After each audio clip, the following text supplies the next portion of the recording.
Hello friends, Sri நாவல் வேர்ல்டுக்கு உங்களை அன்புடன் வரவேற்கிறேன். நாம இப்ப பார்க்க போறது பிரியும் கணத்தில் புரியும் காதல்.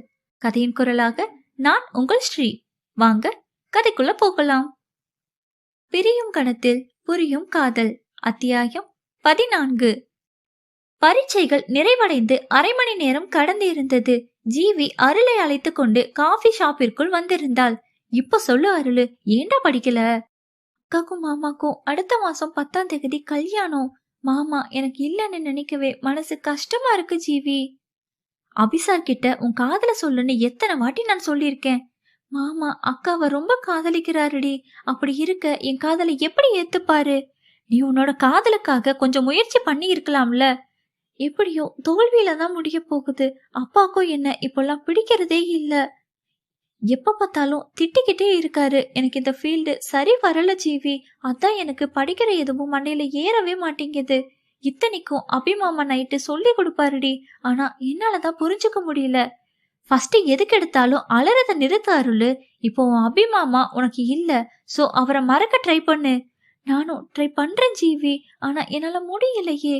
எனக்கு அபிமாமா பைத்தியம் புடிச்சிடும் போல பயமா இருக்கு. அவரை பாக்குறப்பெல்லாம் பொங்கி வர காதல என்னால கண்ட்ரோல் பண்ண முடியல. அவரை கட்டி பிடிச்சுக்கணும், அவர் தோல்ல சாஞ்சு அவர் கை கூட என் கைய கோத்துக்கணும். இவ்வளவுதான் என்னோட குறைஞ்சபட்ச ஆசையே. ஆனா அவருக்கும் என்ன பிடிக்கல போல. அவருக்கு என்ன விட அக்காவைத்தான் ரொம்ப பிடிக்கும். அவளுக்கும் ரொம்பவே சப்போர்ட் பண்றாரு. என்ன கண்டுக்கிறதே இல்ல ஜீவி. இப்படிப்பட்டவரு உனக்கு கண்டிப்பா தேவையாடி. அவரை மறந்து தொலைக்க வேண்டியது தானே. எனக்கு செத்துடலாம் போல இருக்குடி, ஆனா சாகர அளவுக்கு தைரியம் வரலையே. லூசு மாதிரி பேசாம வீடு போய் சேரு. உன்னால அபிசார மறக்க முடியலன்னா கொஞ்ச நாளைக்கு ஏன் கூட ஹாஸ்டல்ல வந்து தங்கு. நான் உங்க அப்பாட்ட பேசுறேன். அவங்க கல்யாணம் முடிஞ்சதும் நம்ம ஹாஸ்டல்ல தங்கலாம். உனக்கும் மனசு மாறின மாதிரி இருக்கும்ல. நீ சொல்றதும் சரிதான் ஜீவி. டைம் ஆச்சுடி, நான் கிளம்புறேன். நீ ஹாஸ்டலுக்கு போயிட்டு போன் பண்ணி சொல்லு, சரியா? சரி அருளு. அருள் கிளம்பி செல்ல போகும் அவளையே கவலையாக பார்த்தாள் ஜீவிதா. அருளு, உன் வாழ்க்கைய உன் காதல உன்கிட்ட சேர்க்கறதுக்கு நான் கண்டிப்பா முயற்சி பண்ணுவேண்டி. இன்னும் அரை மாசம் இருக்குல்ல, பாத்துக்கிறேன். கடைசி நேரத்திலேயாச்சும் அபிசார உனக்கு சொந்தமாக்குற மாதிரி பண்றேன். நீ என்னோட செல்லம் அருள்மா.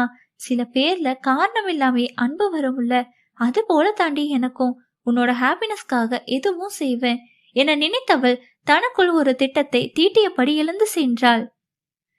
வேகமாக நாட்கள் பறந்து கொண்டே இருக்க இரு இடத்திலும் கல்யாண வேலைகள் பெருமளவு முடிவுற்றிருந்தன. நாளை விடிந்தால் யாழ் அபி ஜோடிக்கும் மின் லாரா ஜோடிக்கும் திருமணம். இதில் ஓரளவு சந்தோஷத்தில் இருப்பது அபிமன்யு மாத்திரமே. மற்றவர்கள் மனம் வேதனையை சுமந்தபடித்தான் இருந்தது. அருளுடன் ஜீவியும் துணைக்கு இருந்தால் முதல் நாள் இரவில் அருளுக்கு மெட்ஃபார்மின் மாத்திரை சிறிதளவு கலந்த பாலை கொடுத்து அவளை உறங்க வைத்தாள் ஜீவிதா. அதன் பின் நாளை அவள் செய்ய வேண்டியதை திட்டமிட்டபடி வெளியே வந்தாள். அதே நேரம் பதட்டத்துடன் யாழ் மாடிக்கு செல்லும் கண்ணுக்கு தெரிய இவள் பின்னாலேயே போனாள். யாழ் சீரியஸாக யாருடனோ பேசுவது புரிந்தது. ஆனால் என்ன பேசுகிறாள் என்றுதான் புரியவில்லை. அமைதியாக செவி மடுக்க ஆரம்பித்தாள். இங்கே யாழுடைய எண்ணிற்கு மின் தான் வேறு நம்பரில் இருந்து அழைத்து இருந்தான். எதுக்கு போன் பண்ண? நான் உனக்கு விஷ் பண்ணணும்னு நினைச்சேன். எனக்கு யாரோட விஷயம் தேவையில்லை மிஸ்டர். எத்தனை மணிக்கு உன்னோட கல்யாணம்? அது எதுக்கு உனக்கு? உனக்கு தான் இன்னும் 2 மணி நேரத்துல கல்யாணம் நடக்க போகுதில்ல. இந்த நேரத்துல போன் பண்ணி உன் ஒய்ஃப் கூட பேசு. எனக்கு உன் கூட பேச இஷ்டம் இல்ல mean. And happy married life. Same to you யாழ்மா. எனக்கு உன்னை பார்க்கணும் போல இருக்குடி. Please stop this talks. I hate you. விடிஞ்சா நான் இன்னொருத்தருக்கு சொந்தமானவளா மாறிடுவேன். அதுக்கப்புறம் இந்த மாதிரி எனக்கு போன் பண்ணி டிஸ்டர்ப் பண்ணாத மீன். யாழ், ஃபர்ஸ்ட் போனவே. எனக்கு இதுக்கு மேல போன் பண்ணாத என்றவள் போனை கட் செய்து விட்டு சிம்மை உடைத்து எறிந்தாள். நீ என்னோட வாழ்க்கையில கிழிஞ்சு போன பக்கம்தான் மீன். இனியாச்சும் அபிமாமாக்கு நான் உண்மையா இருக்கணும். என்ன இருந்தாலும் இனி என் லைஃப் அபிமாமா கூட தான். உன்னை என்னால ஈஸியா மறக்க முடியுமான்னு தெரியல. ஆனா அபிமாமாக்காக நான் மறந்தே ஆகணும் என நினைத்தவள் நிலவை வெறித்தபடி அதில் உட்கார்ந்து விட்டாள். காலை நேரம் பரபரப்பாக இருந்தது. யாழ் வீடு. பெண் வீட்டில் திருமணம் வைப்பதுதான் வழக்கம். சொந்த பந்தங்கள் அனைவரும் ஒரு புறம் வந்திருக்க அபியின் நண்பர்கள், அவன் கல்லூரியில் பணியாற்றுபவர்கள், யாழின் தொழில்முறை நண்பர்கள் என பெரிய படையே வந்திருந்தது. சடங்குகள் எல்லாம் நிறைவடைந்து தாலி கட்டும் நேரம் நெருங்கிக் கொண்டு இருந்தது. யாழ் தந்தையின் மடியிலேயே அமர்ந்திருக்க அபி தாளையுடன் முன்னே நின்றான். அருளுக்கு கண்ணெல்லாம் இருட்டி கொண்டு வர கடினப்பட்டு அவர்களை பார்த்தபடி நின்றாள். நேரம் நெருங்க நெருங்க தாலி கட்டும் நேரத்தில் அருள் மயங்கி சரிந்தாள். அவள் அபி அருகே நின்றதால் அபிதான் அவளை வேகமாக கையில் தாங்கினான். ஜீவி அவள் அருகே ஓடி வர யாழும் எழுந்து தங்கையை தட்டினாள். அவள் கண் திறக்காமல் இருக்க யாழும் ஜீவியும் பயந்தே போகினர். தண்ணீர் முகத்தில் அடித்தும் எலும்பாதி இருக்க அருள் வகுப்பில் படிக்கும் ஹர்ஷன் தான் அவள் அருகே வந்து யாழிடம், அக்கா நீங்க கல்யாணத்தை முடிச்சுட்டு வாங்க, நான் அருளை ஹாஸ்பிட்டல் கூட்டிட்டு போறேன். ஜீவி நீயும் வா, நம்ம அருளை தூக்கிட்டு ஹாஸ்பிட்டல் போகலாம் என்றவன் அவளை தூக்க வர அருளை தன்னுடன் சேர்த்து பிடித்து கொண்டான் அபி. ஹர்ஷன் அவனை புரியாது பார்த்து வைக்க கிருபாகரன், ஆமா அபி, அந்த தம்பி சொல்றது போல செய்யலாம். முதல்ல நல்ல நேரம் முடிய கல்யாணத்தை நடத்தலாம். யாழ், அப்பா அருள் இப்படி மூச்சு பேச்சு இல்லாம கிடக்க கல்யாணம் தான் முக்கியமா என்ன? கல்யாண டென்ஷன்ல மயங்கி இருப்பா யாழ், இப்போ எழுந்துருவா என்று அவள் தாயார் சொல்ல, எனக்கு பயமா இருக்கு அத்தை, நான் அருளை ஹாஸ்பிட்டல் கூட்டிட்டு போறேன் என்று கூறினான் அபி. அதே நேரம் இவர்களுக்கு தெரிந்த வைத்தியர் ஒருவர் வந்திருக்க அவர் அவள் அருகே வந்து பார்த்தார். இது லேசான மயக்கம் மாதிரி தெரியல, உடனடியா ஹாஸ்பிட்டலுக்கு கூட்டிட்டு போங்க அவர் அனுபவத்தில் சொல்ல அபிதான் அவளை தூக்க முனைந்தான். கிருபாகரன், அபி என்ன பண்ற? யாழோட உனக்கு கல்யாணம் நடக்கும்ல?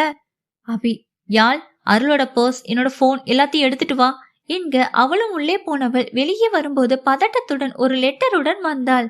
பாக்யா, இதென்னடி கடுதாசி? அருளோட பர்ஸுக்கு கீழே இருந்துச்சும்மா, படிக்கிறேன். சாரி அக்கா, சாரி அபிமாமா, சாரிப்பா, சாரிமா, என்னால அக்கா கல்யாணத்தை பார்க்க முடியல. ஏன்னா நான் அபிமாமாவை காதலிச்சேன். எனக்கு அவர் நான் எவ்வளவு பிடிக்கும்னு அவருக்கு கூட தெரியாது. இதுக்கு மேல நான் இருந்து என்ன பண்ண முடியும்? நான் மட்டும்தான் பிரச்சனை. நான் இல்லைன்னா எல்லாரும் நல்லா இருப்பாங்க. அதனாலதான் அம்மா சுகருக்கு போடுற மெட்ஃபோமின் மாத்திரையை எடுத்து குடிச்சிட்டேன். ஹாப்பி மேரிட் லைஃப் அக்கா. அடுத்த ஜென்மம்னு ஒன்னு இருந்தா நிச்சயமா நான் உனக்கு மகளா பிறக்கணும். இப்படிக்கு அருளினி என இருக்க கேட்ட ஒவ்வொருவரும் ஒவ்வொரு மனநிலையில் இருந்தனர். அபிதான் எல்லாவற்றையும் ஒதுக்கி வைத்துவிட்டு அவளை கையில் அள்ளி கொண்டான். யாழ், மாமா அவளை தூக்கிட்டு போக முன்ன அவளை உங்களுக்கு சொந்தமானவளாவே மாத்துங்க. பாக்யா, பைத்தியமா யாழ், நீ அந்த கழுதைக்கு சொல்லி புரிய வைக்கலாம். உண்ட வீட்டுக்கு ரெண்டகம் செஞ்சு வந்திருக்கு.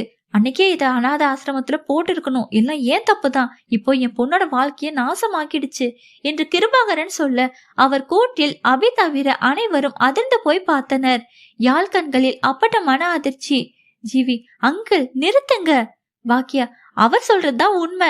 ஏதோ நாங்க கோயிலுக்கு போயிட்டு வர்ற வழியில குப்பை தொட்டியில கிடந்து அழுதுதேன்னு தூக்கிட்டு வந்து வளர்த்ததுக்கு நல்ல காரியம் பண்ணிருக்கு. யாழ், அம்மா இப்படி எல்லாம் பேசாதீங்கப்பா. அருள் நம்ம தேவதப்பா. மாமா, உங்களால அருளை கல்யாணம் பண்ணிக்க முடியுமா முடியாதா? ஆனா யாழ், உன்னோட வாழ்க்கை இது. நான் உங்களை லவ் பண்ணலையே மாமா. போக போக புரிஞ்சு வாழணும்னு தானே முடிவெடுத்தோம். எனக்கு டைம் வேணும். நீங்க அருளை கல்யாணம் பண்ணுங்க மாமா. அருள் ரொம்ப நல்ல பொண்ணு. நீங்களும் அவ இந்தாத்த பொண்ணு இல்லைங்கிறதுனால விலக்கி வைக்க போறீங்களா? அவள் கண்கள் கலங்கி போய் கேட்க அவள் கையில் இருந்த தாலியை வாங்கி அருளின் கழுத்தில் கட்டியவன் அவளை கையில் எடுத்தபடி மருத்துவமனைக்கு ஓடினான். போகும் அவனையே பார்த்தபடி தங்களுக்குள் மர்மமாக சிரித்து கொண்டனர் யாழும் ஜீவியும். அதே நேரம் அருள் மேல் கோபத்தில் இருந்தனர் அவளை வளர்த்த கிருபாகனும் பாக்கியவதியும். தொடரும். உன் கதை இன்னதென்றே புரியவில்லை கல்வா. அத்தியாயத்தை முடிக்க முடியவில்லை என்னால். தகுந்த தலைப்பை தேடிக்கொண்டிருக்கிறேன் கண்மணி. கண்ணனே என் கணவனான காட்சியை காண என் கண்களுக்கு கொடுத்து வைக்கவில்லையே மன்னவா. கண் திறவாய் கண்ணம்மா, உன் காதல் ஜெயித்து விட்டது. கண்ணீரால் உன் கால் நினைக்கிறேன் கிருஷ்ணா. என்ன நண்பர்களே, கதை பிடிச்சிருக்கா? கதை உங்களுக்கு பிடிச்சிருந்துச்சுன்னா லைக் பண்ணுங்க, கமெண்ட் பண்ணுங்க, ஷேர் பண்ணுங்க. மறக்காம நம்ம சேனலை சப்ஸ்கிரைப் பண்ணுங்க. மீண்டும் அடுத்த அத்தியாயத்தில் சந்திப்போம். அதுவரை உங்களிடமிருந்து விடைபெறுவது நான் உங்கள் ஸ்ரீ.